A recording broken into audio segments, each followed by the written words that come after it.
Former President Trump speaking exclusively to NBC as Vice President Harris sits down for her first major TV interview. Trump speaking for the first time on the fallout over his visit to Arlington National Cemetery, what he had to say after one of his aides pushed an employee on the burial grounds, and his new remarks on reproductive rights as the Harris-Walz ticket makes their case to voters in their first interview with CNN's Dana Bash, what the vice president is saying about appointing a Republican to her cabinet. Also tonight, a former Massachusetts detective accused of killing a pregnant woman and staging her death to look like a suicide. The startling indictment alleging the ex-officer was trying to cover up a relationship he'd had with the woman since she was 15 years old. What we're learning about the disturbing case. The major crime ring bust. Ringleaders accused of facilitating $35 million in thefts, stealing luxury goods, and breaking into homes. The scheme stretching across the country, targeting people in 80 cities. How the suspects allegedly recruited people to come to the U.S. as tourists and help carry out the crimes. Deadly typhoon strikes. Millions told to evacuate as a historic and powerful storm lashes southern Japan. Torrential rainfall triggering landslides, collapsing roofs, and knocking out power, where the dangerous situation stands. Crackdown on journalists. In Venezuela, startling video as a reporter is arrested and charged with terrorism. How journalists are turning to AI to protect their identities and their stories as reporting on the country's disputed presidential election grows increasingly dangerous. Plus, blast on board. The fiery boat explosion at a New Jersey marina launching a man into the water. The wall of fire as oil leaking into the river is engulfed in flames. And the competitive swimmer now going for gold at the Paralympics just 1 year after a shark took part of her leg. Her incredible journey back into the pool. Top story starts right now.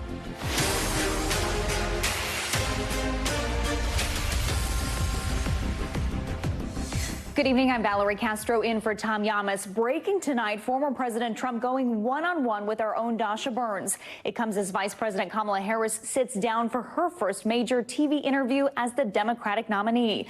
Former President Trump speaking exclusively with NBC in his first interview since the controversy swirling over his visit to Arlington National Cemetery. The Army saying his aide pushed aside a cemetery employee. Trump also making a shocking announcement about in vitro fertilization treatments. Will explain. Meantime, VP Harris and her running mate, Governor Tim Walz, speaking out in their first joint television interview with CNN's Dana Bash. Harris defending her position when asked about how she's changed her stance on policy, including the border. I spent 2 terms as the Attorney General of California, prosecuting transnational criminal organizations, violations of American laws regarding the illegal passage of guns, drugs, and human beings across our border. My values have not changed. Both candidates hosting dueling events in key battleground states. Trump blasting through the Midwest, making a stop in Michigan, while Harris wraps up her 2-day bus tour through Georgia, holding a rally in Savannah. The state of the race still very close, but a new national poll has Vice President Harris up 5 points against former President Trump in a same poll that had Trump ahead of President Biden back in June. With just 68 days to go until the election, both candidates are in a mad dash to make their case to voters. NBC's Dasha Burns starts us off with her interview with former President Trump. Tonight, former President Donald Trump back in the battleground state of Michigan, making his first public comments about the controversy over his visit to Arlington National Cemetery earlier this week. I was asked to go there by people who lost their child because of Biden and Harris, because their pullout was so bad of Afghanistan. They lost their child. And all of a sudden I hear that somebody that I have no idea who it is got into an argument with somebody else at the cemetery about pictures being taken. I took them at the request of the families, and I'm very happy I did.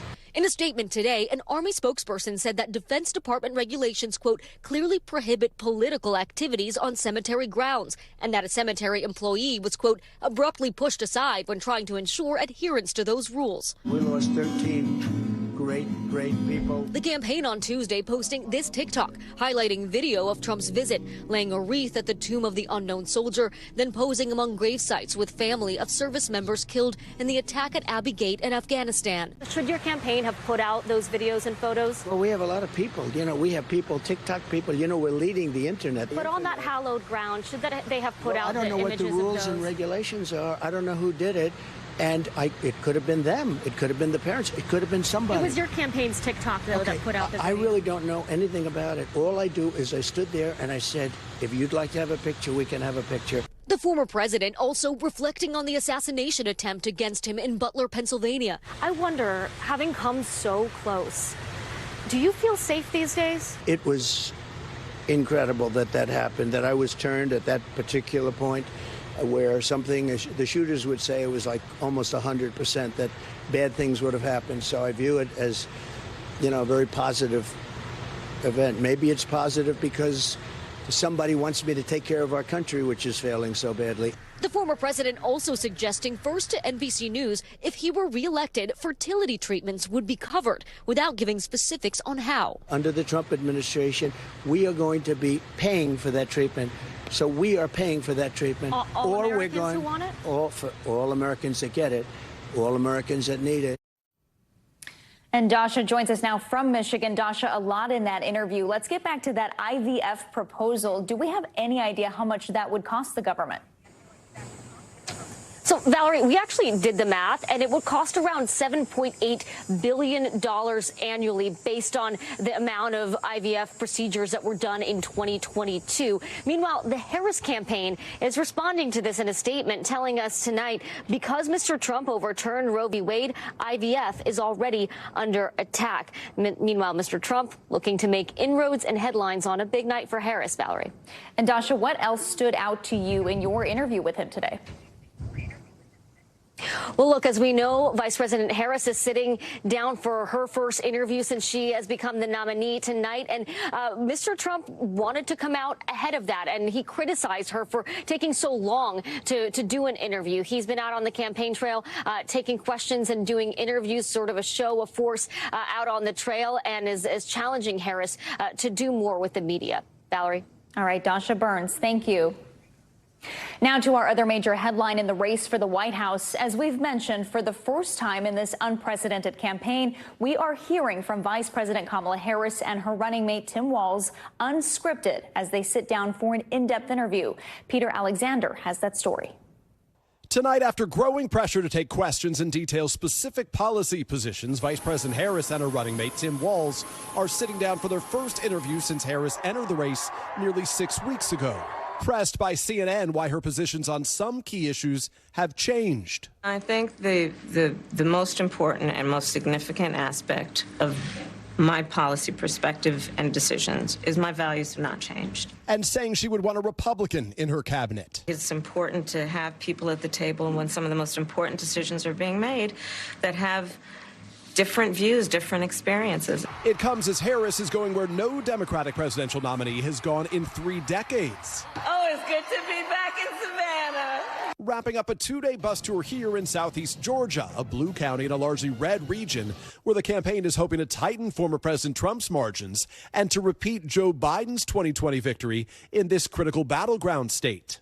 The latest polls show a competitive race, with Harris narrowly leading Mr. Trump in Georgia, as well as Arizona and Nevada, all still within the margin of error. Same story in North Carolina, but Mr. Trump has a slight lead there. Clinton Edminster owns an art supply shop in Savannah. He had reservations about President Biden's age, but is eager to vote for Harris. What is it about Kamala Harris that gives you confidence that Democrats can win back the White House this fall? It's absolutely her confidence and her enthusiasm, and you need that in order to run a campaign. Tyler Merritt, founder of 9 Line Apparel, a clothing manufacturer, is supporting Mr. Trump.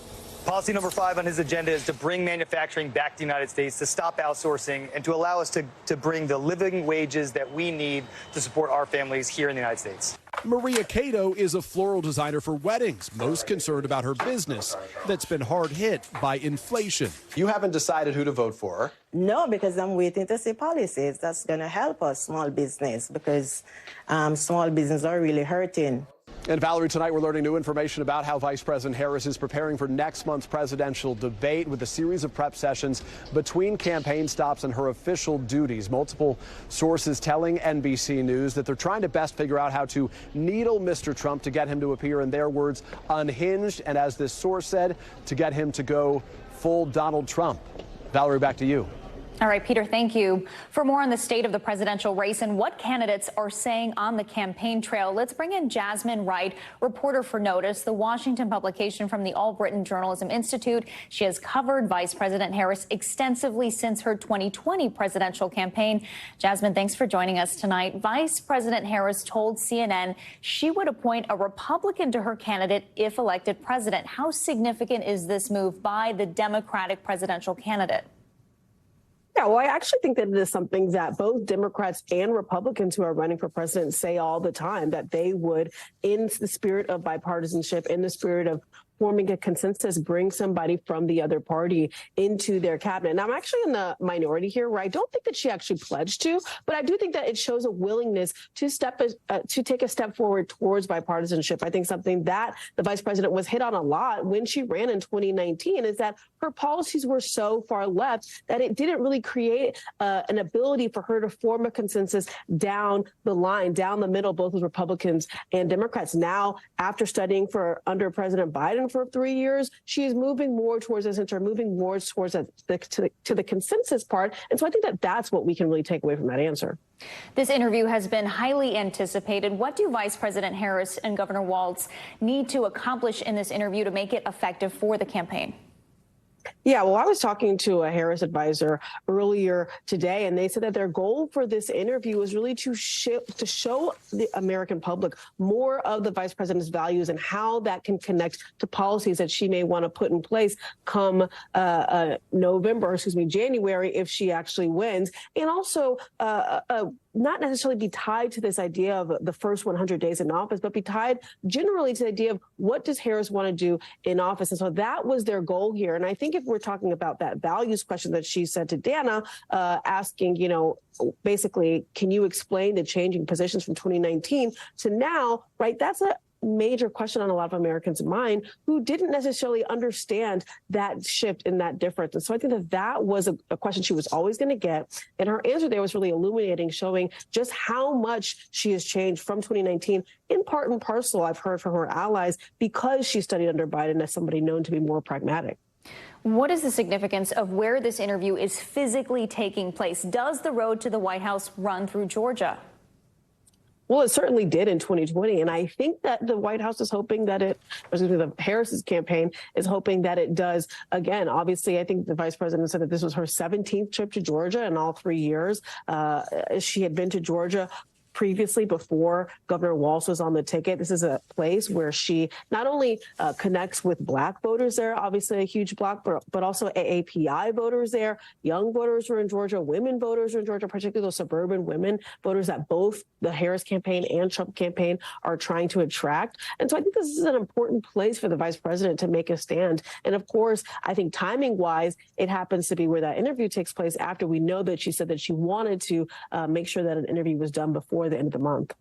And Jasmine, switching gears, we heard in Dasha's interview with the former president that despite calling for more abortion bans, he wants IVF treatments paid for by government or insurance.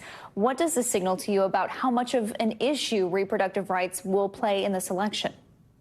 I think it's an acknowledgement that reproductive rights are looming extremely large over this administration. I mean, I think if you just look at the totalness of the former president's stances on abortion, I think during the primary, you saw him really try to tack more to the center, away from more restrictive abortion ideals, understanding just what an impact they had in the 2022 race, trying to get Republicans to kind of move off of these really strict ordinances being passed across the country. And then when he selected J.D. Vance as his vice president, I think it was a doubling down of the Republican base who's not necessarily pro-abortion or pro having any type of wiggle room.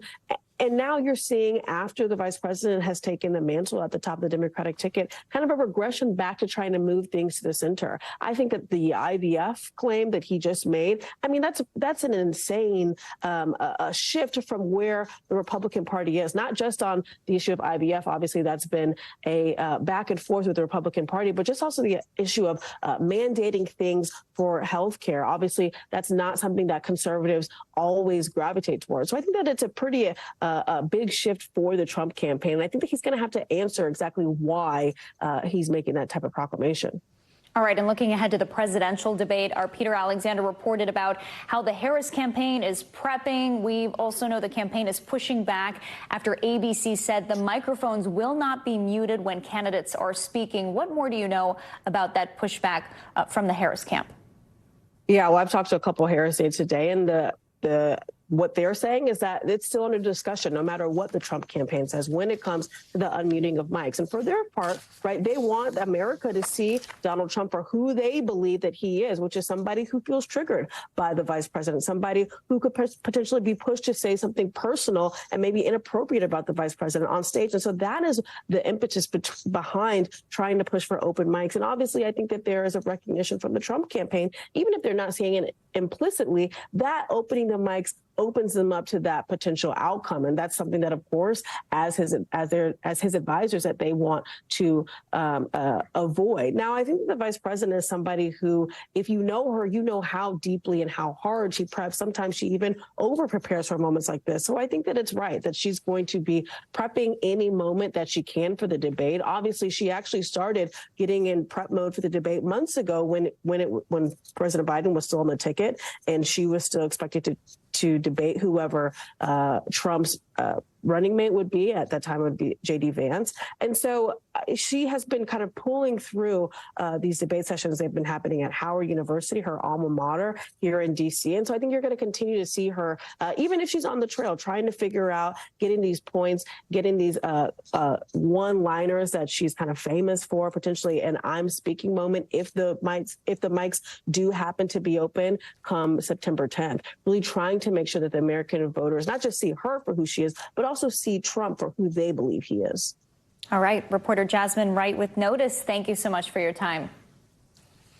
Now to another major headline tonight, and the latest on these severe cases of mosquito-borne illness. Now a Missouri teen paralyzed from the neck down after contracting West Nile virus from a mosquito bite. This as cases of West Nile are confirmed in more than 30 states. Maggie Vespa has the details. Tonight, more American families in agony. It's hard to see them like this. In St. Louis, John Proctor's once healthy 18-year-old son lies paralyzed on a ventilator at Barnes Jewish Hospital after John says BB got West Nile virus from a mosquito bite earlier this month. How does that hit you, that this was in all likelihood, doctors say, a mosquito bite, and here's where we are? It's hard to fathom how such a small, insignificant creature can take a perfectly 100% healthy human being and make it so that they can't even move or support their head. They can't regulate their body temperature, and it just causing havoc on his body that fast. The Proctor family's nightmare marking another alarming severe case of mosquito-borne viruses. Today, Wisconsin public health officials revealing 2 people there died this month from West Nile. The deaths in Wisconsin come as West Nile cases hit 33 states across the country. Experts point to a hotter, more humid summer, conditions just right for mosquitoes to thrive, spreading West Nile and a deadly virus called Triple E.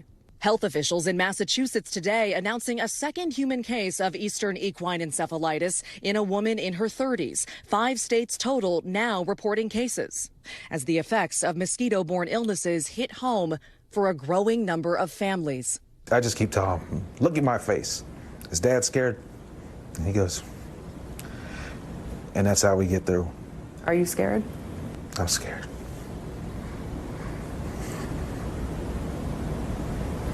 I'm scared. BB's family is inside that hospital praying for a full recovery. They've been told it's possible, but it could take a year or more. Valerie. All right, Maggie, thank you.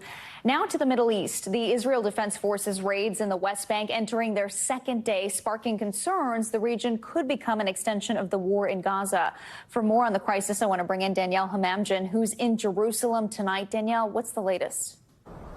Well, Valerie, the raids have been going on for about 48 hours now in the West Bank, and one name that's been circulating today is that of Mohammed Jaber, a local Islamic Jihad commander killed by the IDF along with 4 gunmen. The IDF also releasing a drone video showing the inside of a mosque it claims was used as a militant base. They also showed tools that they say were used to make weapons and explosives.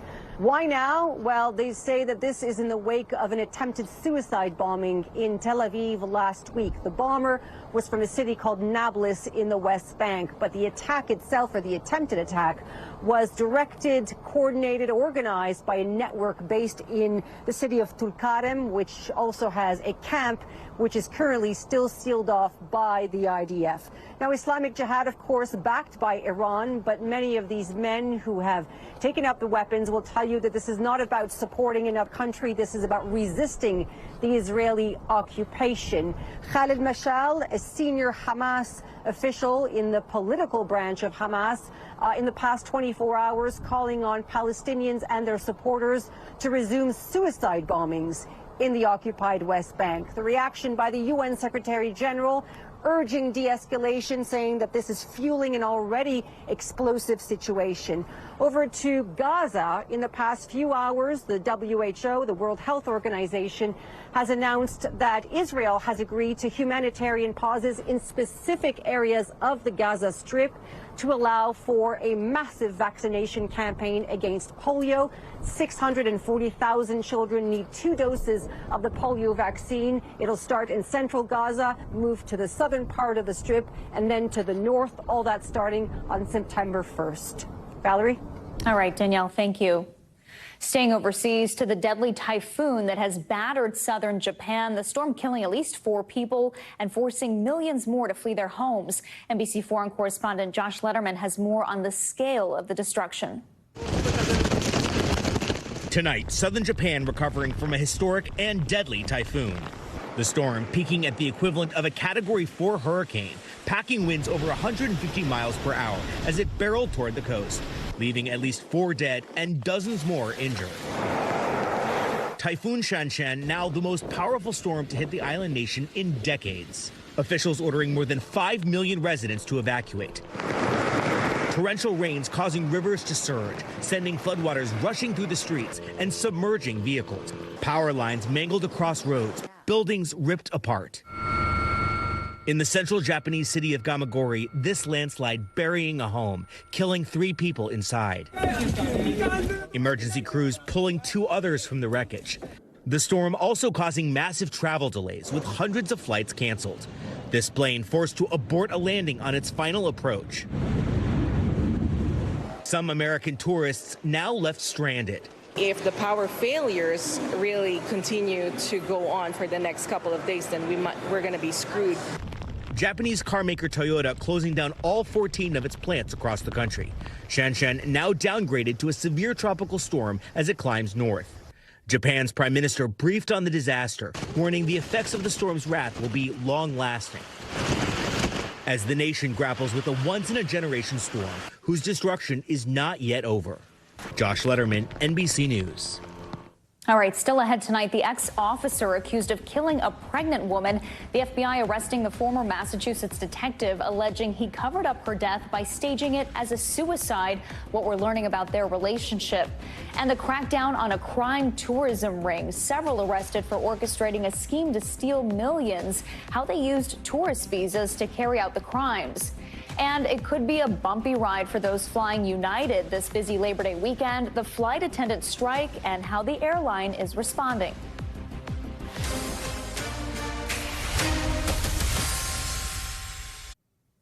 We're back now with a disturbing case out of Massachusetts. A former detective charged with killing a pregnant woman and staging her death to look like a suicide. The ex-officer facing allegations that he killed Sandra Birchmore to cover up an inappropriate relationship that started when she was just 15 years old. Tremaine Lee reports, and a warning, some of the details are disturbing. This is the moment an FBI SWAT team swarmed and handcuffed former detective Matthew Farwell 3 years after authorities allege he killed 23-year-old Sandra Birchmore. He allegedly attempted to cover his tracks to literally try and get away with murder.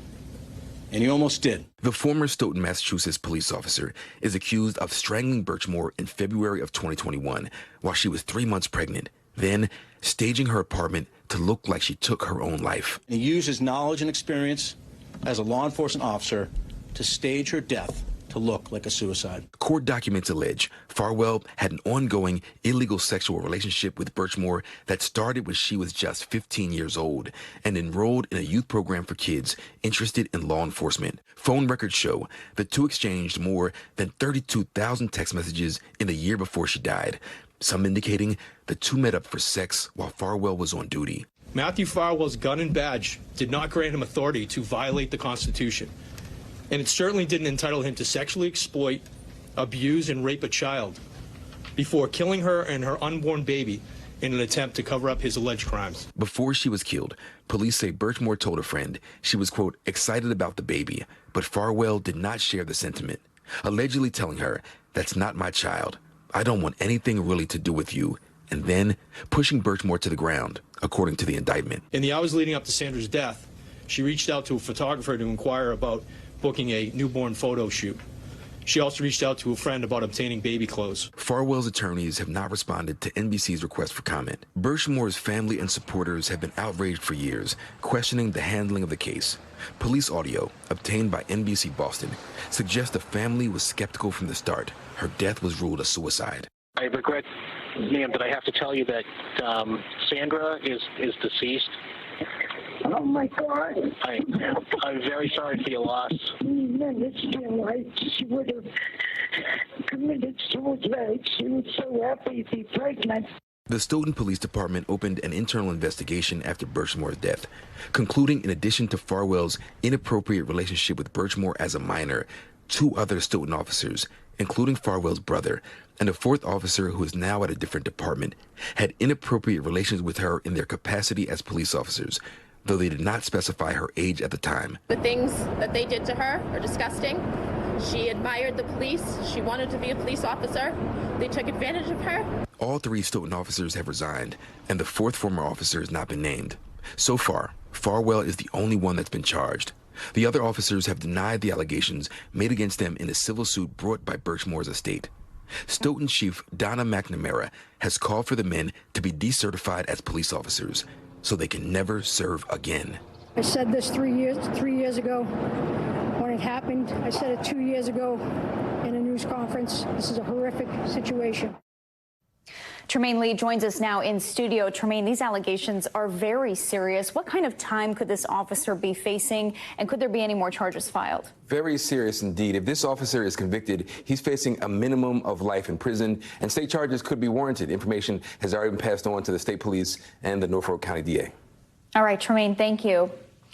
Next tonight to the crime tourism crackdown. Federal authorities charging suspects allegedly responsible for over 100 burglaries and thefts across the country, employing thieves visiting from South America on short-term visas. How authorities say they used a rental car business to facilitate those crimes and steal millions of dollars. NBC's Steve Patterson explains. Tonight, the alleged masterminds behind a multi-million-dollar crime tourism ring that targeted cities across the country, charged by federal authorities. This group essentially acted as a linchpin for South American crime tourists who wanted to come to our country, take advantage of our liberties to steal from the American people. Officials say Juan Carlos Thola Duran and his girlfriend Ana Maria Arriagada operated a sort of criminal concierge service out of their Los Angeles rental car business. Tola has been running, in essence, the Hertz rental car business for thieves. The couple and 4 alleged conspirators accused of providing nice cars to thieves from South America who were in the U.S. on short-term tourist visas, allowing them to blend in as they targeted high-end homes and businesses from New Jersey to Kansas to California, according to the indictment. Even stealing victims' bank cards, which officials say they would then max out at nearby superstores. They purchased gift cards, electronics, and luxury goods to sell back at a fraction of the value to Thola Duran, who then resold the goods for profit, bringing in in over $5 million across 6 years. The defendants acted essentially as quarterbacks for a massive team of eager thieves. This is Thola Duran and Arriagada's home, according to the indictment. One neighbor recalls police searching the property. I just pulled up to a lot of commotion and a lot of vehicles and vehicles on trailers. That's really scary. Really scary.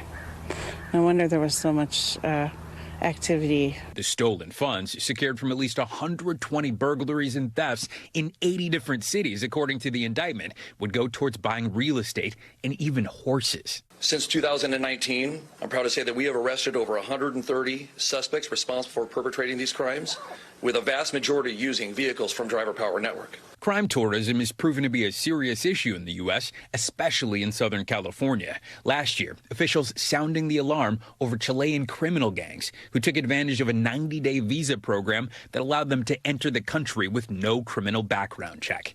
Those gangs connected to a string of burglaries across Southern California. Those thinking they can come to our country, take advantage of our liberties, and steal from the American people should think again.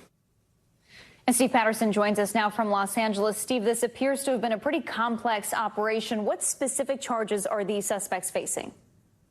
Ballard, they're looking at wire fraud, conspiracy to commit wire fraud, money laundering, and conspiracy to transport stolen goods, with a maximum sentence of 20 years for each count of just the wire fraud. In all, it totals decades behind bars, and investigators are now calling this the blueprint of all future crime tourism cases. Back to you. All right, Steve, thank you for your reporting. When we return, the boat explosion rocking a New Jersey marina, the blast tossing a man into the water as flames engulf parts of the river. The terrifying video next.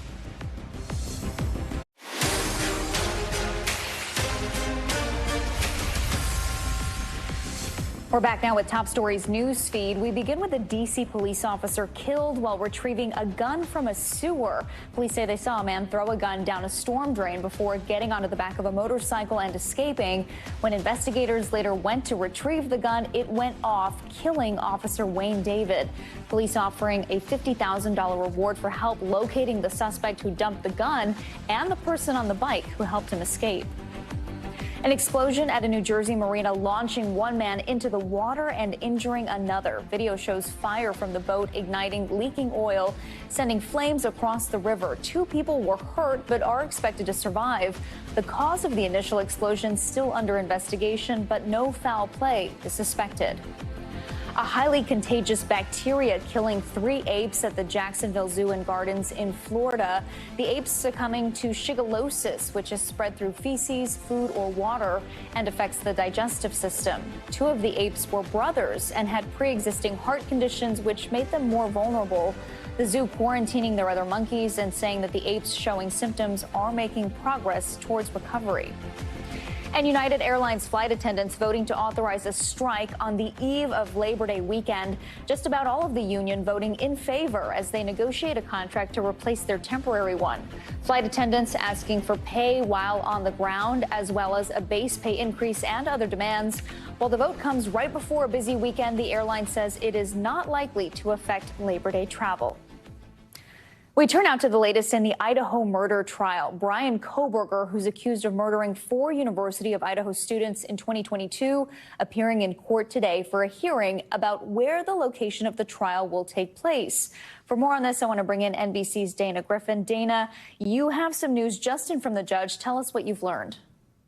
Yeah, so we were just listening to that hearing. The hearing has officially ended. We were waiting to see if the judge would rule whether or not he would move the case. He says that this is the most difficult decision he has ever had to make. He says he's got a lot of work to do. He wants to go back, review the law, and then he is going to issue his ruling in writing. He didn't say exactly when that'll be, but one of the last things he said was to take care as he left the bench, and I'm sure he's going to be digging into that as early as tomorrow. So this case is about giving the suspect, Brian Kohberger, a fair trial and an impartial jury. Now, the defense argues that he can't get that in Latah County because it is so small, about 40,000 residents, and only about 25,000 would be eligible to sit on on this jury. They also talked about a lot of data that they collected during their own survey, where they found that an overwhelming majority of residents say that they believe he is guilty. Now, the state in this case says they do not support a change of venue. They say that this will present a hardship on not only the court workers, but also the family members. And they say that over the last year and a half, the numbers between how many people have been watching media coverage and consuming that has been, if not the same, sometimes it dips and spikes, not only in Latah County, but also Ada County, where they want to move this case some 300 miles away. Instead, they suggested other things to the judge, saying that they could seal certain parts of the hearing until the trial is complete. And they also said they could possibly pull jurors from other counties or possibly move the case to other counties that are a little bit closer than Ada County. Valerie? All right. And Dana, we know that this case has already been drawn out for quite some time. How are the parents of the victims responding tonight? You know, they spoke to our producer outside of court this afternoon. They're heartbroken. This has drawn out very long. And listen to what they explained this feels like for them. It's torture. It's torture. Yeah, it's terrible. It's a nightmare. It's just you wake up with, a heaviness in your heart, weight on your shoulders.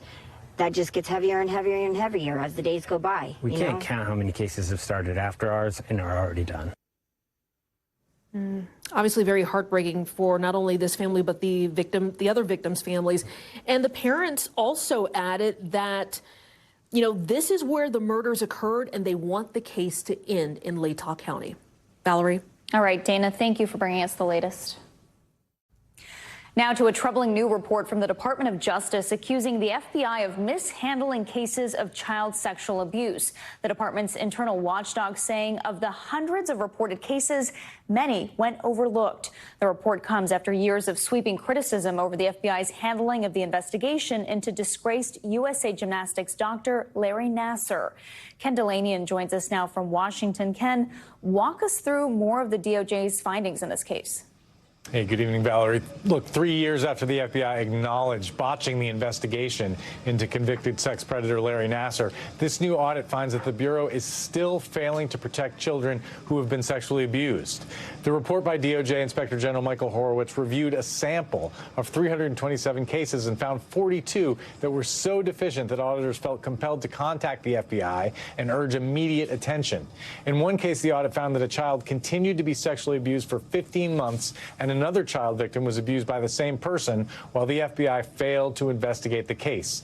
In another example, a 2-year-old was being abused for 21 months while the FBI sat on the case and failed to take investigative steps. These cases mirror what happened in the Nassar case, even though FBI Director Christopher Wray assured Congress and the public at the time that this would never happen again. Several Democratic lawmakers today are blasting the FBI. Valerie. Ken, these findings are incredibly troubling. Has the FBI responded at all? Yeah, in a background call with reporters, a senior FBI official mentioned budget cuts as one reason this mission is particularly difficult. And in a written statement, the FBI said, quote, ensuring the safety and security of children is not just a priority for the FBI, it's a solemn duty that we're committed to fulfilling with the highest standards. And it added the FBI's efforts combating crimes against children are among the most critical and demanding undertakings we do. Now, the FBI also said in the audit itself that some agents have been referred for potential discipline, Valerie. The DOJ also came back with a list of recommendations for the FBI. What more do we know about that? Yeah, the IG made 11 recommendations. Many of them were designed to ensure that child sex cases are investigated quickly and properly within 24 hours. Other recommendations that complaints be better documented and that victims be notified of their options. The report also recommended more training, Valerie. All right, Ken, thank you. Coming up, crackdown on journalists. Reporters covering Venezuela's disputed election facing persecution, how they're using artificial intelligence to avoid arrests while still getting their stories to the public. Back now with Top Stories Global Watch. In Thailand, a former Spanish cooking YouTuber sentenced to life in prison for a grisly murder. 30-year-old Daniel Sancho Bronchalo sentenced after he was found guilty of murdering a Colombian plastic surgeon while both were on vacation in Thailand last year. Sancho, the son of a popular Spanish actor, was initially sentenced to death, but that was reduced due to his cooperation during the trial. A top Ukrainian fighter pilot was killed when the U.S.-made F-16 he was flying crashed. Pilot Alexei Mess, known as Moonfish, was one of the faces of the campaign to get those fighter jets from the U.S. Ukraine says they do not believe pilot error caused the crash, which is now under investigation by a special commission. And in Hong Kong, 2 newspaper editors found guilty of sedition. 2 editors of the now defunct Stand News face up to 2 years in prison for editing articles that were critical of the Chinese and Hong Kong governments. The U.S. State Department has called the convictions a direct attack on media freedom. Now to the Americas and the renewed protests in Venezuela following that country's disputed election last month. Earlier protests lead to thousands of arrests, including some journalists. One news platform now turning to AI to spread reporting without fear of reprisal. NBC's Ellison Barber has this report. Political tension in Venezuela on display in the country's capital city a month after the disputed presidential election. Opposition leaders singing the national anthem, protesters holding signs thanking democracies for standing with them as they call for President Nicolas Maduro to step aside. In the decade since Maduro took office, Venezuela has fallen deeper into political and economic turmoil. But those who oppose him hoped last month's election would be a fresh start, that they'd have a new Venezuela under the leadership of Edmundo Gonzalez.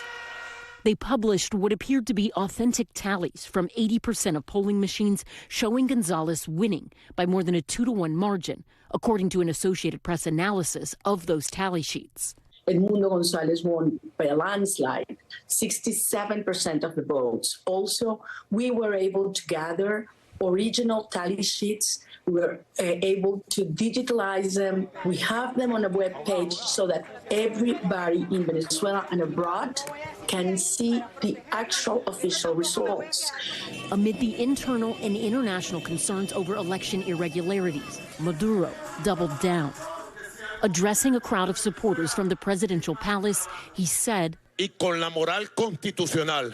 With the constitutional, institutional, Bolivarian morale that we have, we demand the world not to stick their noses in the internal affairs of Venezuela and to respect the sovereignty and the internal life of Venezuela. Maduro is also facing renewed allegations of punishing those who speak out. Carmela Longo, a well-known Venezuelan journalist, was detained in Caracas on Sunday. She'd announced her departure from a pro-government newspaper after 20 years, and less than a week later, a local journalist union and local rights organization said police raided her home and took her into custody. She was released, but is now charged with terrorism and inciting hatred. At least 8 other journalists have been detained since the July 28th elections, according to the Coalition for Women in Journalism. Venezuela is ranked 156 out of 180 on the World Press Freedom Index, with the country's freedom of information marked at a level considered very difficult. Reporters Without Borders describes Maduro's policies as a communication hegemony that threatens the existence of independent journalism. And now, an unlikely source is trying to shield independent journalists. Hola, chamos. Estamos de vuelta con otro episodio de Operación Retweet. Artificial intelligence. Las protestas tuvieron un efecto bola de nieve y se extendieron de polo a polo. The reporting is real, but the person you see on screen is not. It's AI. Recuerden que aunque nosotros no somos reales, nuestros contenidos sí lo son y provienen de medios con información verificada. Connect Us, a journalism platform based in Colombia, coordinated the initiative. The group's director, Carlos Eduardo Huertas, told The Guardian the AI newsreaders are a necessary tool for Venezuelan journalists, aimed at protecting their identities so they can freely report, because in Huertas' words, being on camera is no longer sensible. Ellison Barber joins us now on set. Ellison, this is such a fascinating story, but tell us more about Carmela Longo. Have we heard from her since her release, and are more protests expected in the coming weeks? So on Carmela Longo, we have heard from her. She posted about 24 hours ago a photo of what appears to be her and her son, and in Spanish it simply said underneath it, "We are healthy, we are fine. Thank you for your support. Thank God we're home." And then she went on to say in that post as well, "I will slowly become active on my networks." There's another post on her Instagram story, again, just reiterating that she appreciates the support.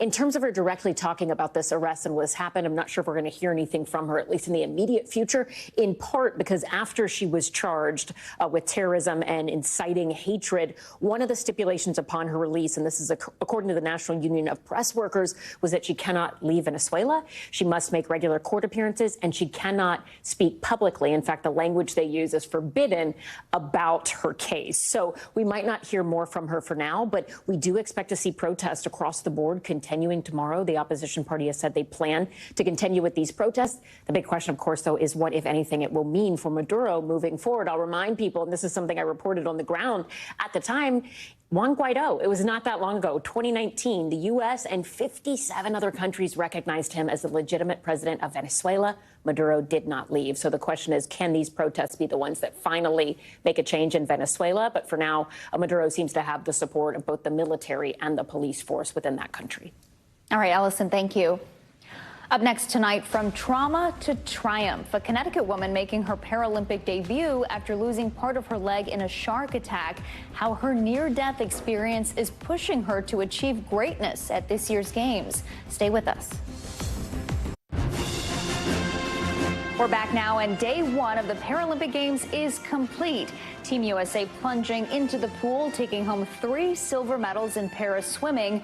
One Team USA swimmer, Connecticut's Allie Truitt, set to compete starting this Sunday. She thought her competitive swimming career was over after a shark attack, but with the help of her community, she found a new way to stay in the sport she loves. NBC Connecticut's Gabrielle Lucevero has the story. I think the tone is hope. There are the sad piano notes. You know, I started my recovery with a depth of sadness I'd never known before. I was 22 years old and had just in a flash become an amputee for the rest of my life. Allie Truitt thought her next chapter was written. I had a job lined up and I was going to start in October after a summer of celebration travel with friends. Her D1 swimming career at Yale behind her and a new job in New York City in front of her. Then I went on vacation and a shark attacked me and my plans changed a lot. That's a plot twist no one would ever see coming. You know, it's everyone's worst nightmare. And it came true. In fact, there's a lot of reasons Truitt shouldn't even be telling this story at all. Pretty quickly, it had my leg in its mouth, and the next thing I knew, it had bit my foot and part of my leg off. But there's even more reasons why she is. So I just kept telling myself, stay conscious, stay together, get to the boat, just get to the boat. I relied on 15 years of competitive swimming to give me any advantage in a situation where I had none. There's her years as a competitive swimmer and her Yale teammate Sophie in the water with her that day, on the trip with her that week to celebrate her own medical school graduation. Immediately when I got on the boat, Sophie tied a tourniquet on my leg. And then when my leg didn't stop the bleeding enough, she tied it again a second time and saved my life. There's the doctors at the hospital in Miami, among them another Yale swim alum, the nurses and therapists, her parents and siblings, and Truitt's fight to say her story, it's not over. So she FaceTimes me from a hospital bed. She says, remember all those years you were trying to get me to kick my feet? And I was like, yeah. She goes, I just swam 70 yards to a boat with no foot. Turns out that's where Truitt's next chapter would really begin. Goal number one was help Allie get better. And we used sport as a vehicle for her improvement. And it was really powerful to watch. I love the water, and I wanted to keep that love. But it was also really, really scary and hard. You know, physically, I had a newly amputated leg, and so the nerve endings were extremely reactive to any sensation. And then mentally, hearing the sound of water contributed to flashbacks. With the help of her childhood swim coach, Jamie Barone, Truitt swam in her first meet 3 months after the attack, and 10 months after that. Welcome to the show, Allie Truitt. She qualified for the United States Paralympic team. I'm so excited to wear the flag on my cap. It's a way for me to thank the everyday heroes in my story who saved my life. All of this attention is coming to her, and she's just holding up a mirror being like, I'm going to send that right back out into the world. I hope that people gain that from my story. For anyone going through traumatic experiences or unexpected life events, we're all still powerful, you know, even as we are changed. The water is still the place for me. It's still a place that shows me my power and my strength. No, it's not the story Allie Truitt ever imagined she'd be telling, but she'll share it for whoever needs to hear it. I'm getting to finish this on my terms and in a way that I would have never imagined, at a level I would have never imagined. I mean, to think about the fact that I'm getting to represent my country is just so incredible. We all have more in us, and for me, that's such an exciting thought.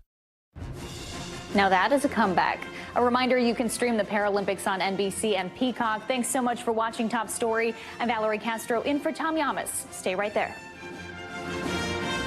Thanks for watching. Stay updated about breaking news and top stories on the NBC News app or follow us on social media.